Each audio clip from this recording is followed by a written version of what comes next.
TV18.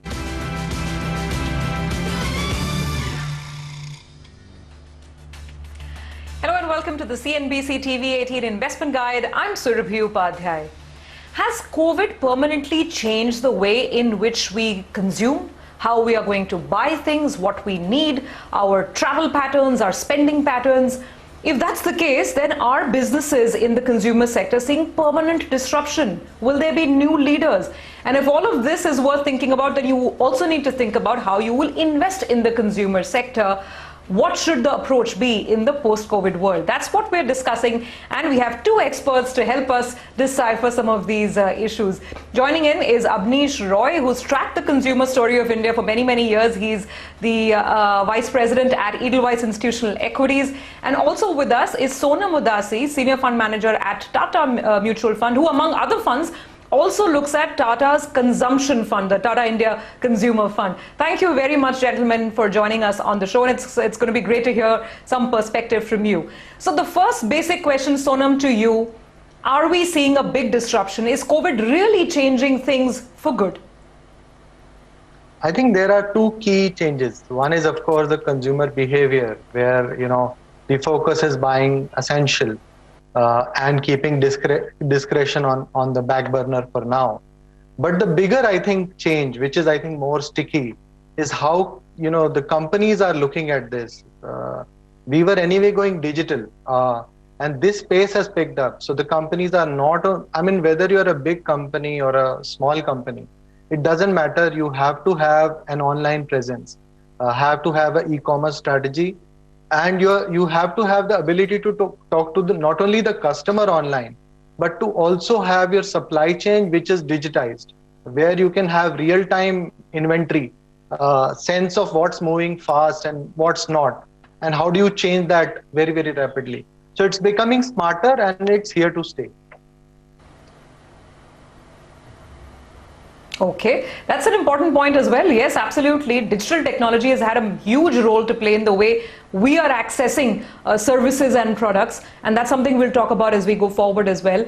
Abneesh, opening to our thoughts with you as well. I think, when it comes to consumer stocks, everyone's trying to figure out which are the companies that can see outsized growth as we get through COVID and get over COVID. And which are the ones that could perhaps see, maybe a permanent loss of demand or at least permanent disruption? Your thoughts? Sure. Thanks. Good afternoon to everyone. So I think pent-up demand will be there. In wave one also, we saw many discretionary segments saw pent-up demand. So I think that will again happen this time. Of course, there are further nuances here.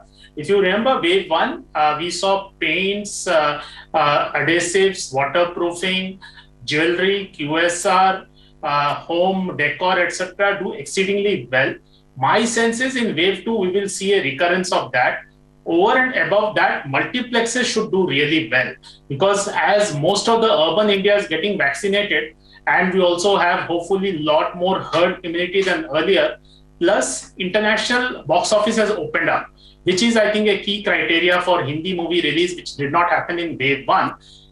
So I would expect the multiplexes also to get added there.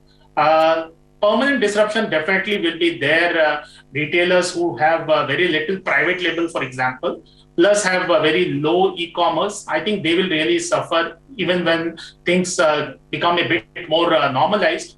For FMCG companies, I think rural demand has got a bit derailed because of the wave two. I would expect that to come back because of very good monsoon.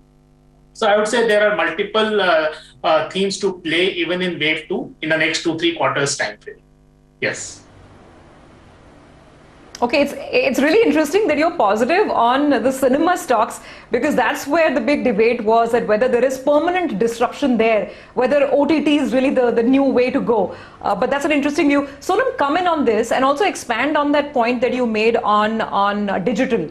How is that likely going to, let's say, shape your thoughts as a stock picker, as a fund manager, and what is your take on discretionary consumption? What would you pick? What would what's a strict no-go for you?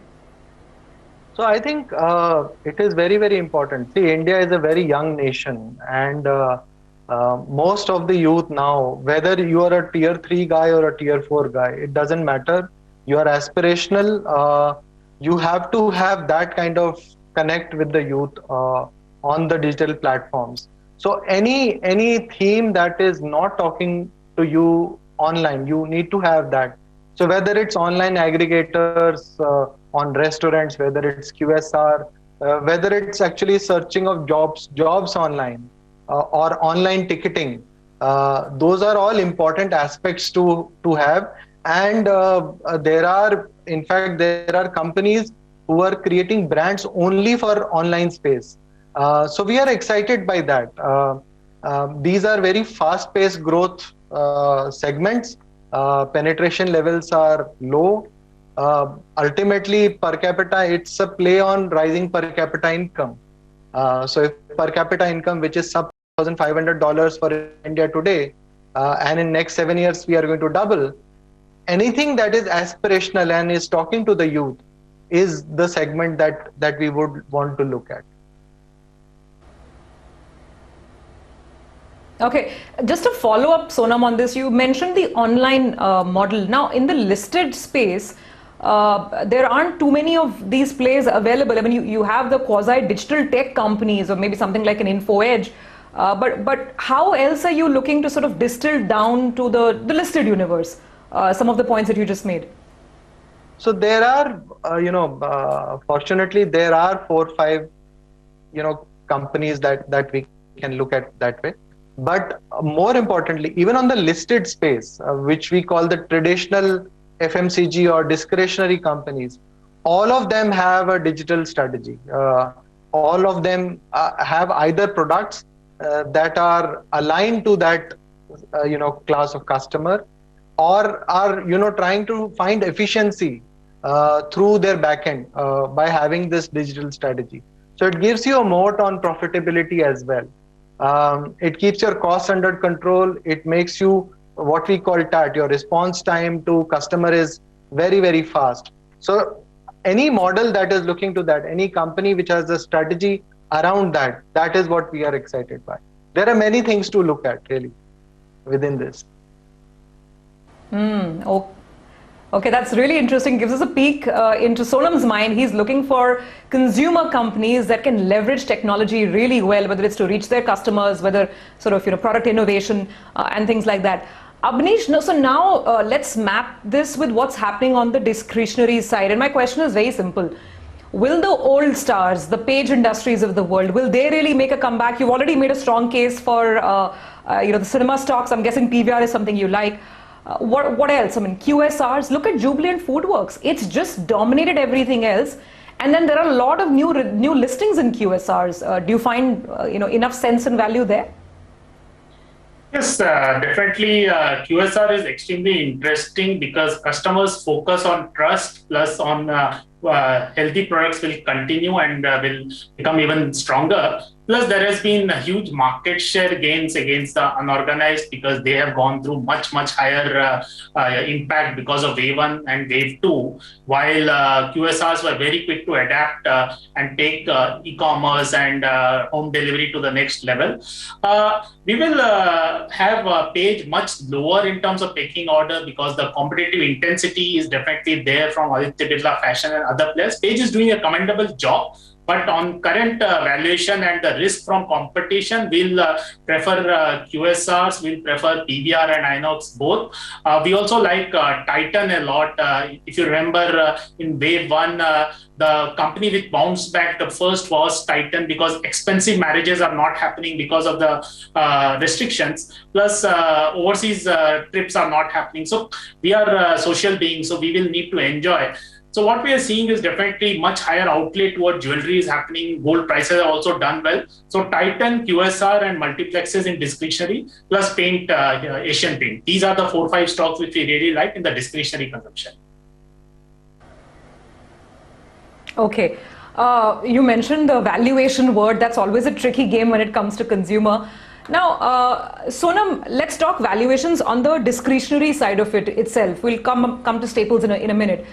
How do you look at the price on the screen versus the opportunity and break it up for us? I mean, you can talk autos. We haven't discussed the entire the building materials part of it, or maybe consumer durables, consumer appliances. What still looks comfortable to you over here? The one thing is very, very clear. Segments in discretion like consumer appliances, penetration levels are, not so great. I mean, some of the segments are sub 20% penetration as compared to staples where soaps is like 100% penetration. So you can really double penetration in the next 5-7 years, and you have a long runway for growth. So valuations, no doubt, I can't call them cheap, but the nature of the industry, and there are winners here. I mean, very good companies, very well managed companies, very good brands, scope to grow, scope to double size. To that extent, you will have to pay a premium to sort of own these spaces. The panelist on the other side mentioned building products and paints. That too, penetration, the kind of volume momentum that can come in.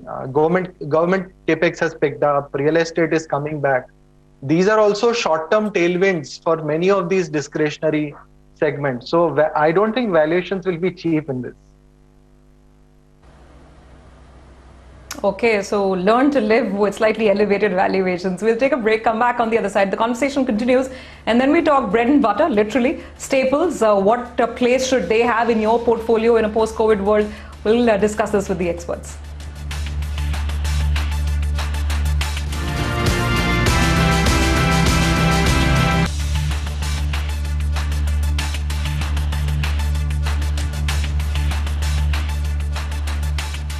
Welcome back. You are with the CNBC TV18 Investment Guide, and this week we are discussing the consumer sector. How should your portfolio be designed if you want to invest in the consumer space in the post-COVID world? Now, it becomes important to keep market psyche in mind as well. So, Sonam, which is why you mentioned for the discretionary part that valuations are elevated, and that's something we have to learn to live with. Now, I want to ask you the same question on staples. But let's also keep in mind that this is a market which is increasingly looking for ideas on economy-facing stocks, on power, on capex and things like that. So then would it still make sense to buy, a Lever or a Britannia, all of these stocks at 50, 60 times? So actually it depends on your horizon. I agree. If you see the last 9 months, the market has broadened itself. And whether it's industrial capex, whether it's cap goods, whether it's commodities, utilities, all of them have made, investors have made a beeline for them. That being said, very few sectors in India have such a strong profitability mode, such a strong ROE, ROC as the FMCG sector. So in the short term, the weights might come off a little bit, based on allocation and trends. But any portfolio which wants to compound over the long term, I would find it very difficult for them not to have any FMCG stock in their portfolio. Very, very difficult, and it's very sticky. These are here. Once an EBITDA comes, it's very sticky. It's not that volatile. So you pay for that visibility and durability of earnings. To some extent in cycles, we have seen earlier as well, where valuations sort of come off a little bit when economy-facing stocks are doing well. But give it some time, it always normalizes. Okay, fair enough. So that's a strong case for FMCG stocks despite the high multiples. Abneesh, come in on this. How much is still left on the table, so to speak, in the current market context? I go back to the point, the market right now is also looking at the capex side of things. Yes, because of the budget tilt towards capex cycle and also HNI is playing a big role. The good thing is FMCG valuations are far, far more reasonable. So Hindustan Unilever, Nestle, etc. haven't really given a very good performance, which in a way is a good thing. Because of the pandemic, a lot of the cost structures have definitely been realigned, and there are a lot of cost savings which will continue because of the automation. Second is there have been big opportunities in the consumer demand, health aspect, and many new products have been launched by most companies. Plus, currently, Street is worried on the gross margin side. The good part is these companies have very strong pricing power. And if you see the commodity cycle, we haven't seen such a lengthened time period of high inflation. So my sense is second half, we could see margin expansion. First half, clearly most staples companies will see margin compression. But rural demand will come back. Wave 2 has derailed the rural demand. My sense is it will come back because of good monsoons and because of very good stimulus programs. We have got 5-6 key state elections. So our top picks in FMCG will be Godrej Consumer, and we also like Hindustan Unilever. HUL has underperformed because detergent and out of home have suffered because of wave 1, wave 2. Hopefully, those should see a structural comeback once we have the vaccines really picking up. Godrej Consumer, excellent company because of the new CEO who has been hired, Mr. Sitapati from HUL. So these are the two bets for us in the FMCG space. Okay, let me ask you, Abneesh, in terms of the expected volume growth trajectory. The thing is that everything is so skewed over the last 1.5 years thanks to COVID. X of COVID, what is the sustainable volume run rate that you will expect for some of these FMCG companies, the ones that are your top picks? So this year will be a mix of price growth. In last 2 years, price growth for FMCG has been extremely low. So we will see most companies see 4 to 6% price hike across the company. On your question on volume growth, yes, Q1 will see impact on the rural side because wave 2 has been very widespread. So I will say taking that into account, still most companies should see a very good growth. Yes, base is also quite favorable because this time it was not a hard lockdown. But if I see the next 2-3 years, most of these topics should be able to grow at 7 to 8% volume growth easily. Plus, we'll have that 2 to 3% long-term pricing growth also. Plus, slight margin expansion, definitely because automation is possible. So we can look at a 12 to 13% EBITDA growth for these companies from a longer-term perspective. FY22 definitely has a low base, but yes, there is a gross margin pressure also to take into account. Okay, got that point. Sonam, so let's start sort of rounding this up for our viewers. Among a lot of the points that you made, given the current landscape, given what you feel about the digital push in businesses, what sort of consumer businesses are you most optimistic on? I know you're not going to give us stock names, but at least some idea of the themes that you're looking at. I've said it earlier, consumer appliances is one space which has a long road ahead of them. That space we like. Quarter on quarter, there may be variation, but over the next 5 years, it can compound money, essentially. On the online B2C space that we talked about, whether it's QSR, whether it's aggregators, whether it's financial marketplaces, even online ticketing, that is the space that we like. And any segment that is talking to the youth directly, that is also, we are very excited by that. We will continue to focus on our portfolios on these themes. We think this can compound materially over the next 5 years. I have a feeling you will be watching out for the Paytm listing very, very carefully, given everything that you say, Sonam. But that's on a lighter note. On a serious note, are you expecting anything more from the unlisted space, the fresh issues that perhaps might come through the next 1 year, where there could be something interesting from the consumer perspective? So I think these names are pretty well known. I mean, there is an impending Zomato that is there. You talked about Paytm. There are other online. Why only consumer? There is, say, for example, a Policy Bazaar, which is not strictly consumer, but it's talking to the consumer and servicing consumer on the insurance side. Valuations are separate, and we'll take a call there. But those are exciting spaces to sort of look at.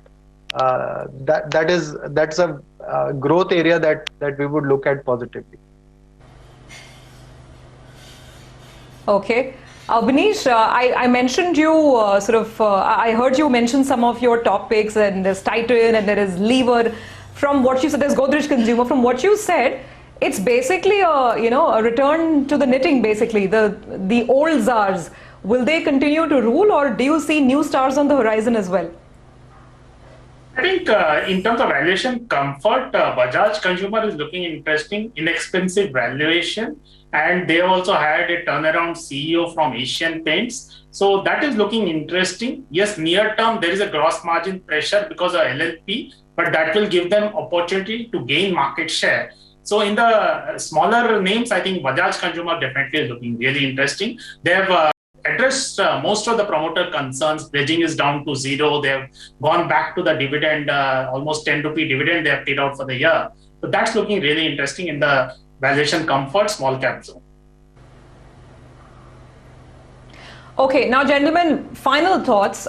We've come to the agreement that you can't judge a consumer stock purely by looking at the price to earnings multiple, right? So Abneesh, you tell us what would be the 2 or 3 most important criteria parameters for you when you are deciding whether this is a stock that you like or not. I think in consumption, market share gain is extremely important. Second would be, what are you doing in terms of disruption, as Sonam also rightfully highlighted, in terms of e-commerce and omni and direct to consumption. That is very important.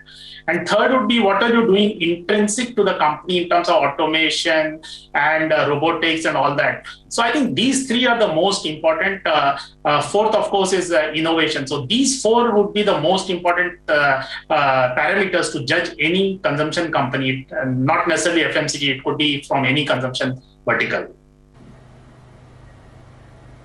Got that. So in the post-COVID world, please do not only look at the price to earnings multiple. Sonam, your thoughts on this and your key filters that you will run these companies by? So I think market dominance is something that we look at, whether that will continue or not. Ultimately, it is very well known fact that almost 80% of a segment's profitability is owned by the top 3 companies, and if you can dominate that, then it gives you some amount of visibility, and for that visibility, higher valuations therefore can be justified. And that is one. Ability to generate return ratios, and how fast, how far, how much you are innovating, and how much you are talking to the young consumer. India is a young country. If you focus on that, I think your future is secure. That's how I would look at it. Okay, and that's a lot of food for thought, shall we say. Gentlemen, thank you very much. It's been a pleasure talking to you and getting your inputs on the consumer sector and the way to approach it in the post-COVID world. Many thanks for watching. That's going to be a wrap on this week's edition of the CNBC TV18 Investment Guide. We'll see you next week with another theme.